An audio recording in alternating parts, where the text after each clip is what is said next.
I will introduce the moderator, and he'll take it from there. He is a horticultural scientist, court-certified expert, and a teacher, and he serves as the director of Can Research. Please give a warm welcome for Mr. Todd Dalotto.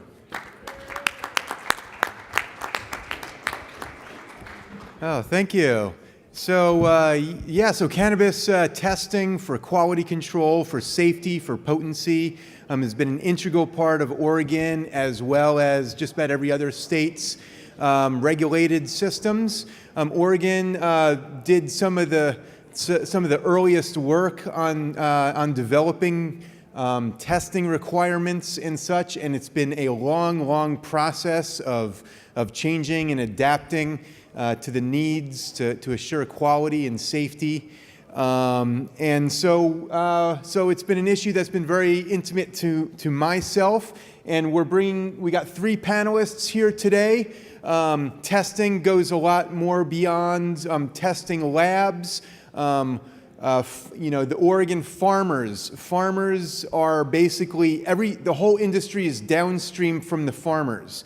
And so we've got a farmer, Tom Lauerman, here to tell us about the some of the cultivation aspects of quality control and how that eventually goes downstream to the testing labs. We've got Matt Ochoa from Jefferson Packaging, and he takes his business is taking things from the grower to the retailer, providing harvest services, drying and curing, and such. And then we have Wesley Maguire from Pixis Labs, and he's an expert in analytical chemistry in one of the biggest labs in Oregon, which actually goes back many years as an agricultural lab way before they started testing cannabis. So we're going to give each of them a few minutes to tell us about their perspective on cultivation and testing. Then I'm going to ask the panel a few questions, and then we'll open it up to you guys to ask questions as well. So how about we start with Farmer Tom? Hello, thanks for having me. As far as cultivation goes and pesticides, everybody wants to be organic. So you've really got to know what your neighbors are doing. A lot of blowover is causing problems in the testing realm. In America, we're pretty more reactive than preventative as far as testing goes on all aspects. We can start in the food industry. In Japan, it's 0 parts per million of any kind of bacteria. And in South Korea, it's 3 parts per million. In Europe, it's 5 parts per million. But in the United States, it's 5,000 parts per million. So we really have become a reactive country where it favors the growers and the processors and not so much the consumers. So I think we really need to change that in the cannabis industry. They're changing laws around the state.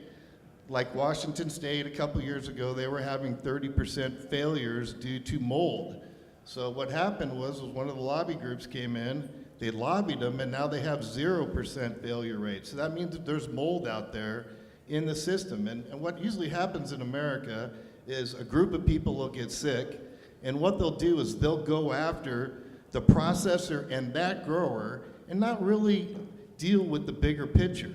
The 5,000 parts per million of any kind of fecal bacteria, any kind of bacteria in the end product. So we really need to be more proactive than reactive, and I think that's a great place to start. All right, and Matt Ochoa. Hey, my name is Matt Ochoa, and Jefferson Packing House is my company. We have a fairly unique position in the market in that we work with a lot of farms in the area. We're down in Southern Oregon where a lot of our product comes from, and I think 70% of the producer licenses are within 70 miles of our warehouse. And what we see is kind of the results of everybody's idea of how to cultivate. We as an industry, for the last 30, 40 years, the thing was to be in a vacuum. Everybody was in their own little silo doing what they thought best, and it was really important to not communicate with other people about what you're doing. And it's a big transition in the culture of the market to have it all be out in the open and all be tested and seen. And so, you know, it's going from everybody's personal view to what's actually working. And so a lot of what we're sharing with people is just the results side. We're seeing that now it's all about unit cost. You know, it used to be just produce as much as you could, and as much as you could produce would be gone. And now it's really about like cash flow is super important. Like, are you laying out too much cash for what this market constricted in Oregon can actually get back to you? And so like as a result, a big focus of our model is helping people with efficiency and helping people see what really works. And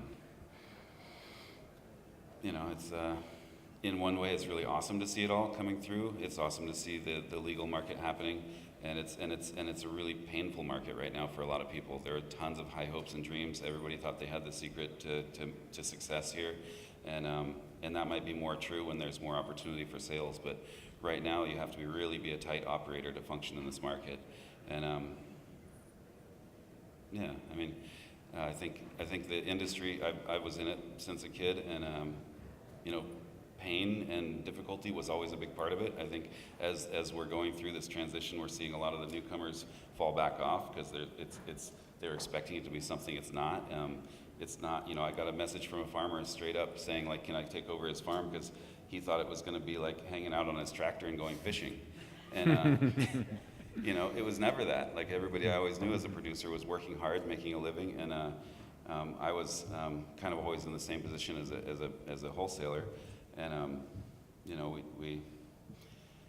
we got a ways to go before this makes it through. And on one side, it's really beautiful to see the community that arises out of difficulty.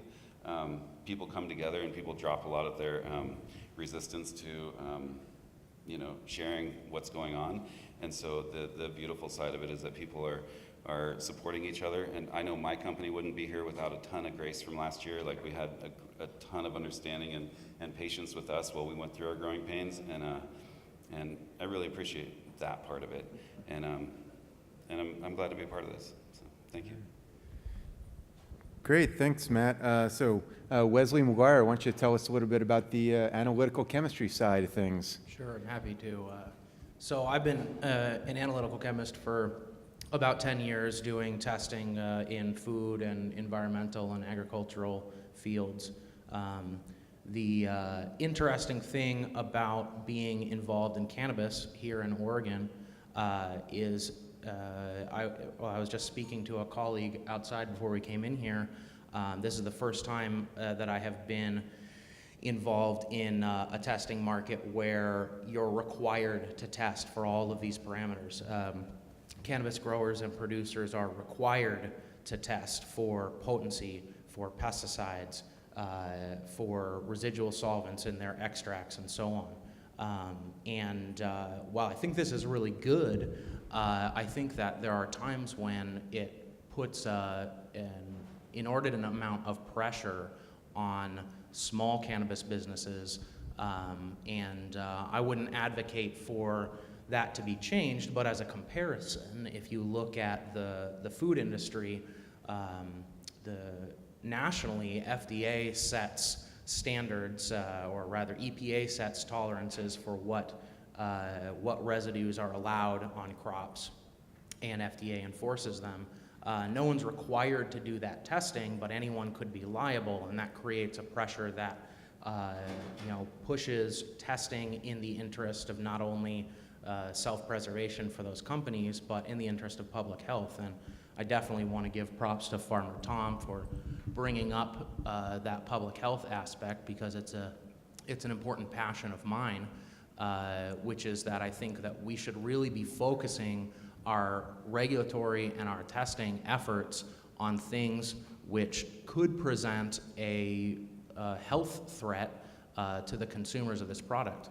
Now, the interesting thing about cannabis, different from other consumables, is that many cannabis users are medical patients. This is not simply a consumable that people are using recreationally, although that has definitely driven a lot of this market.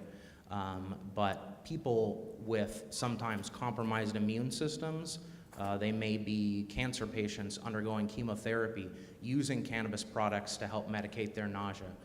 They could be people suffering HIV/AIDS and using cannabis because of the anti-inflammatory benefits and the benefits that they see for their immune system response or to counteract the effects of harsh medication.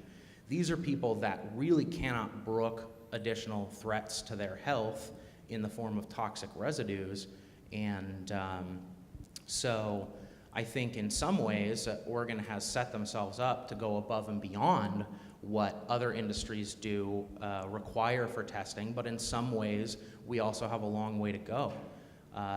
In Oregon, in particular, we have a list of 59 pesticides that we test for residues, and they were selected based on known use and based on potential health effects. But at the same time, there are 1,000 pesticide products available out there and more, and routine testing in the food world often incorporates hundreds of pesticides into the residue tests. So it begs the question, once we know that there is a static list required for testing, are there, because of these economic pressures in the Oregon market, are there unscrupulous growers or producers out there that are using products that they know aren't being tested for? I've done some research in this area and I found the results kind of interesting, but the one thing that I would say is that we have the capacity and the analytical capability to test for more residues and to ensure that our product is cleaner and safer for consumers and patients alike. And I try to advocate for that. I try to advocate for, even in the absence of regulation, for us to go above and beyond and demonstrate that we are providing a safe product, especially for people who may be using it medicinally. Good, thank you so much. So I'm going to ask the panel a few questions, and so in the meantime, why don't you guys think of a few questions yourself, because you'll have the opportunity to ask them as well. So starting with Farmer Tom, this last 10 years or so, we've seen probably the largest scaling up of cannabis grow operations. We started, maybe 10 years ago. A lot of people had, 100 or 200 plants with people going barefoot, making love to every single plant, not wearing rubber gloves or hairnets or even lab testing. And now we're building multi-million-dollar facilities, with a lot of standard operating procedures. And so can you tell us a little bit about some aspects of scaling up that's important for growers to pay attention to that we may not have realized from the way we did things 10 years ago? Well, there's so much recording that needs to go on for the OLCC and the different, government agencies. That takes up a huge amount of time. And then there's the taxes that they have to worry about.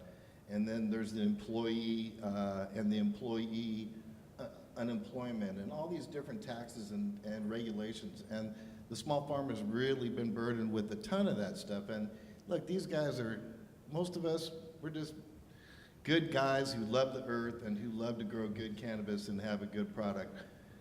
So much of us really don't know anything about scaling up. Right now we're in a corporate world, and the mom and pop small farmers are going to be falling off. I mean, like they said, they're going to lose 80 to 90% of them here in the state of Oregon, over the next few years. That's why they're working on out-of-state commerce and these types of things, and they'll help. But, as far as the small farmer goes and scaling up, you really can't do things like you did in your closet. You really need somebody there. You need a bunch of different extra people there. You need somebody who's going to do inventory control and take care of all the tagging of all the plants and all this stuff. And they really need a large workforce, and it's really super hard for them right now since the price is driven down so low. I know a lot of farmers are paying their employees out of their pockets, and they can only do that so long. So scaling up, start off with what you know you can sell, and just continue down that road. I think in the end of the day here in Oregon and in California, it's not going to be so much the small farmers. We're going to have a handful of craft organic farmers throughout the state. It'll be, in Eugene, and then down in Southern Oregon. And kind of what I suggest is, we need historical centers. We need some young guy to go out there and document the last 40 years of cannabis growth in these areas. And then I see, because content is king. So we get somebody out there documenting all these, documenting all these, have a place where people can land, broadcast it wide over social media across the country. Then you've got a place for people to land and to come and visit the historical centers of cannabis here in Oregon and California. And I think that's the way it's going to go, because all we have to do is look at the cut flower industry. It used to go from here, the Willamette Valley, all the way to Mexico, the Tijuana border. And they're not here anymore. They all went to Colombia, Bolivia, and you can guarantee that's where cannabis cultivation is going. It's only going to be here in the States until they open it up internationally, and then the whole ball has changed, the game has changed, and it's a whole different world. And we're right in that position now where we see big money coming in from Canada, the corporate world, everybody's getting excited. They're doing a lot of buyouts in California of small companies, and a lot of these companies will do pretty good at selling for $5 or $10 million. I mean, they'll be able to retire, but their dream of being a national brand and taking their product all the way is going to be a lot more difficult path. So my suggestion to Oregon and California is to create this historical centers, have tourism wrapped around it, learn about all the OGs who paved the way so we could all be in this industry, bring them out of the darkness and into the light, document it, create a historical place where people around the world, I've spent a lot of time in Europe, and these Europeans will eat this stuff up. They will travel from all over the world to go to Williams or to go to Eugene and to learn about the history of cannabis and how we all got here. So it's going to be a tough path for all you small farmers out there. I say diverse yourself, build a good brand, and it's tough for a farmer, because a farmer's job is 365 days a year. And there usually aren't days off, and you really don't have that much time to go out and do branding and marketing and all the other things that go along with creating a really strong brand. Very good. Nobody can do it alone, huh? That's for sure. So I really love the California model. They've all grouped up into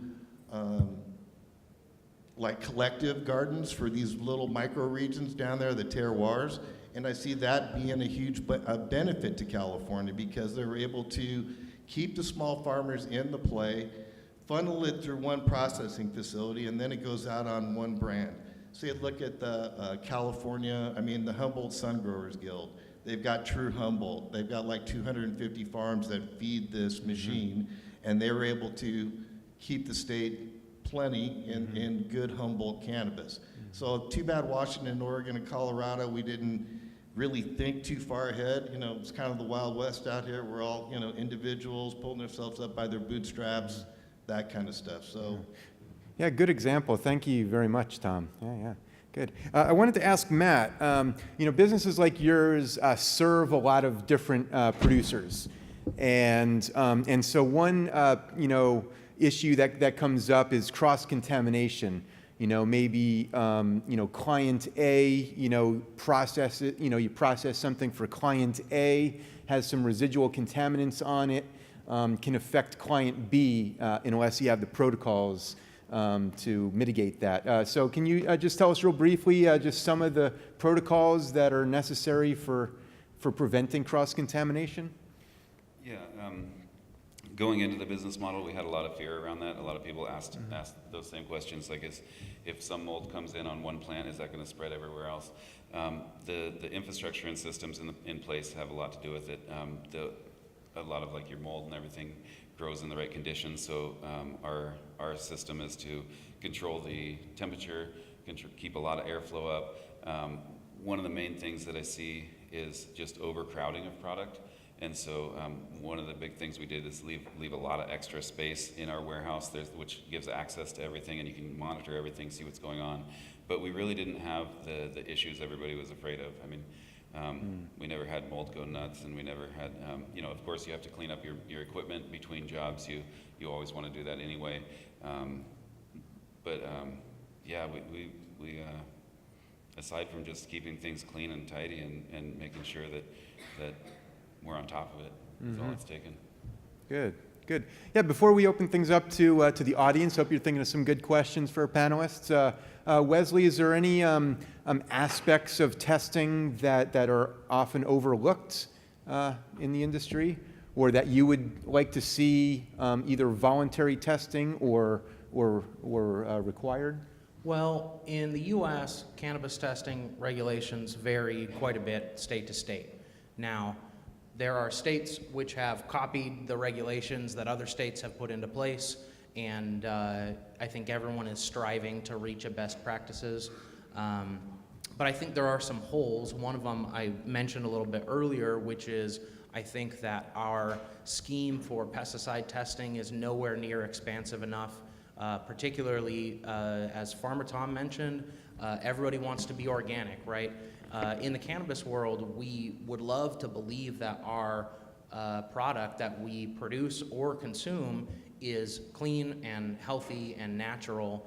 But the only way to know that is to test. And when we do organic testing on other commodities, we do much more expansive testing than what's currently required. So I would like to see, whether it's driven by regulation or by the industry leaders wanting to demonstrate that their products are cleaner than the competition, I'd like to see expanded testing in that regard. In the same vein, Oregon does not have any requirements for testing of mycotoxins, which are the toxic metabolites left behind by certain mold and fungus species. In my opinion, I don't think that the states that are doing mycotoxins testing are looking at the right mycotoxins, but that may be a discussion that's a little bit longer than we have time for here today. But I think mycotoxins testing is important.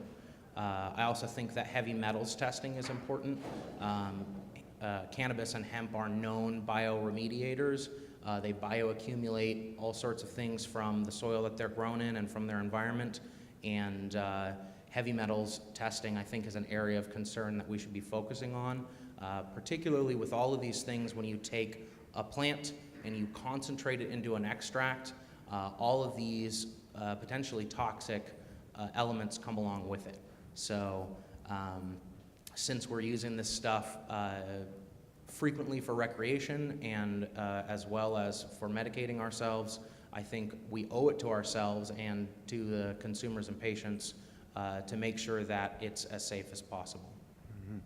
Great, thank you.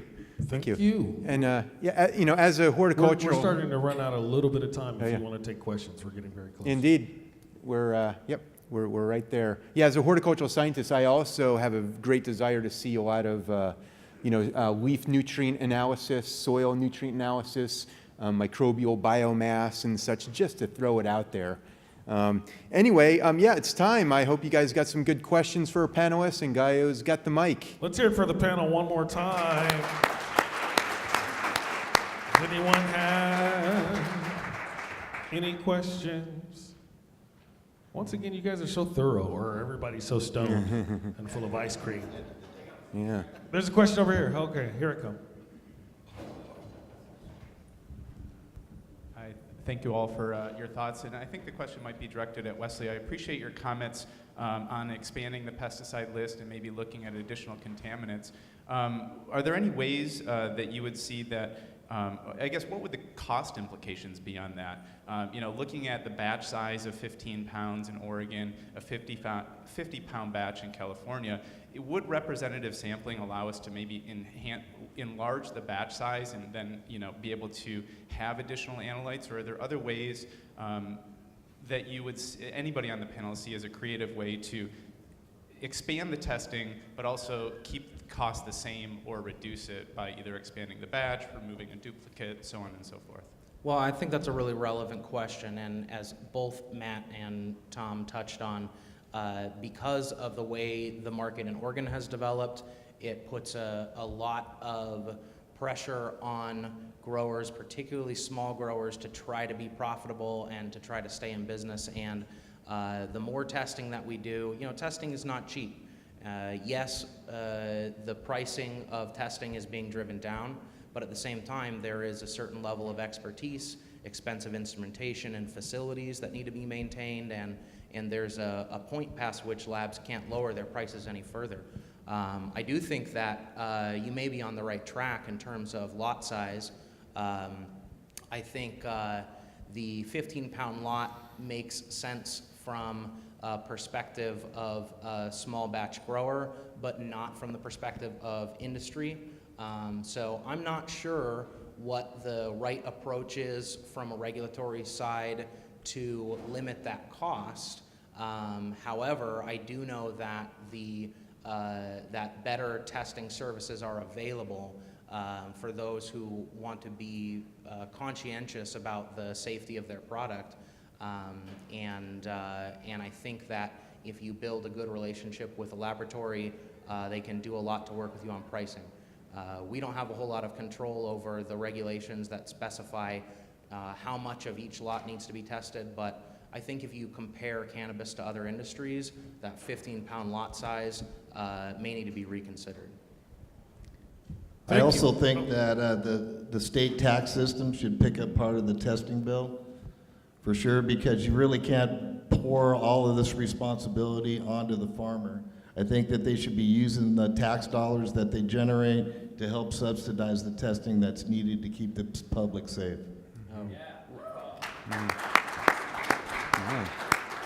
Really quickly, to add to that, I would say, again, in comparison to food, it's not just the growers that are testing. Distributors test, retailers test, and ultimately the job of policing and enforcing potentially toxic residues is on the regulatory agency. So what Farmer Tom is saying is not without merit. If we want in Oregon or elsewhere to know that we are distributing clean product, Oregon should bear some responsibility. Mm-hmm. Hi. My question is about laboratory testing and how there is a lack of oversight.